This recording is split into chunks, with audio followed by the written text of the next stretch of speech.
According to analysts, civil unrest in Guinea is likely to escalate around upcoming election cycles and impact mining operations. Now, elections have been repeatedly postponed since the originally set date of July 2011 following the victory of President Conde. However, at the moment, Conde's administration is facing growing economic as well as financial pressures. I'm joined in London now by Murtala Toure, Senior Analyst for Africa at IHS Country Risk. Murtala, thank you so much for joining us today. I take us a few steps back here. We understand that the elections have been delayed, but what are the additional reasons to the delay in the elections?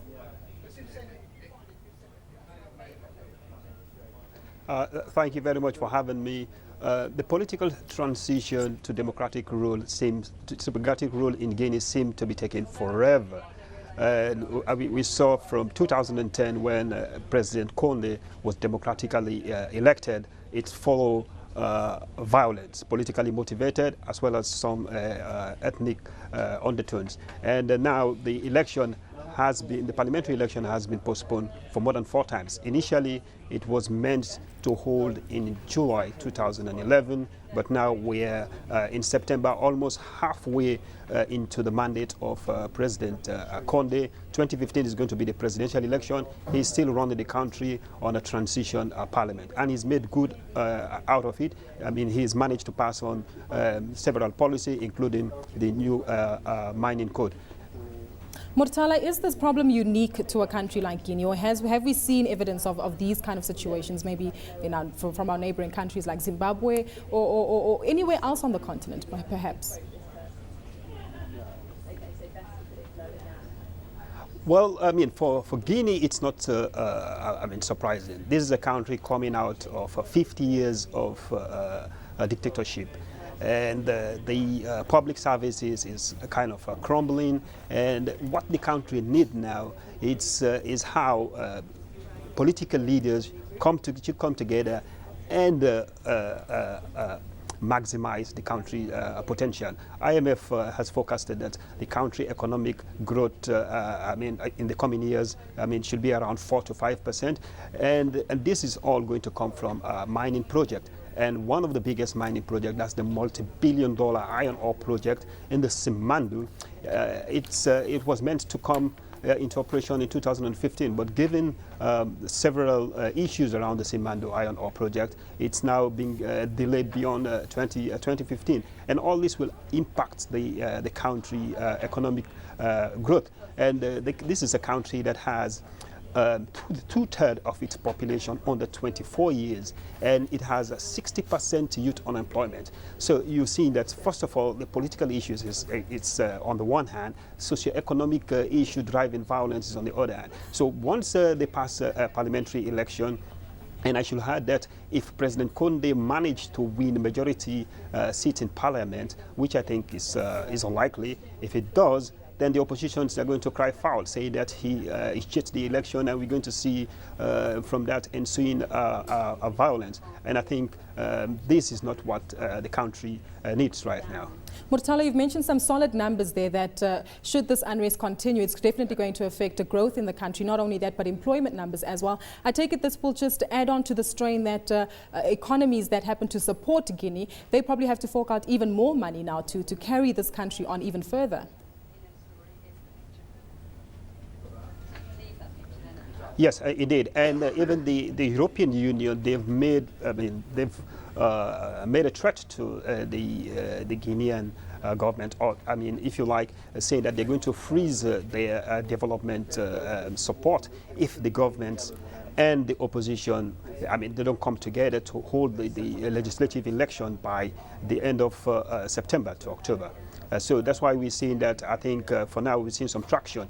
And it's very highly likely, probably, that's the 28th of September, we're going to see the legislative election, and that will put an end to the transition in place. But all these issues, this underlying issue, the social and economic, it has an implication for the Simandou project, because one of the issues around the Simandou project, which is a multi-billion-dollar project, is about the infrastructure financing.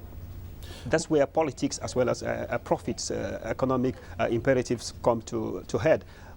It makes more economic sense for the iron ore project to be transported from Simandou via Liberia, but the government wants it to cut across, Guinea, which is a 650-kilometer railway, because of, several reasons. The government wants to use the railway for dual purposes, one for cargo as well as for passenger. And if, they manage to get the financing for this project, they are also going to face challenges from communities, because this railway is going to cut through, farmlands, communities, and we're going to see a lot of demand for compensation.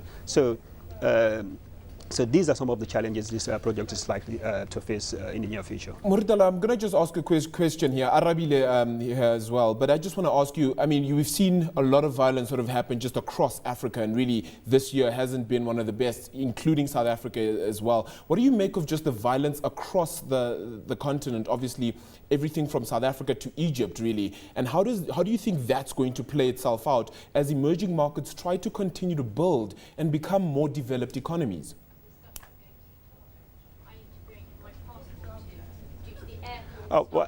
Interestingly, with democratic reform comes with challenges. We've seen that many countries in Africa, they are tall on potential, but very weak when it comes, or very short when it comes to transforming this potential into realities for so many reasons. The infrastructure, the human resource, these are all affecting the potential of these countries. And why we're seeing, one of the reasons we're seeing these uptick in violence now, because we are in a democratic dispensation, many of these civil groups, now they know, the rights, they're holding many of their government accountable, they're demanding more access to resources. So in the one hand, it's not bad at all.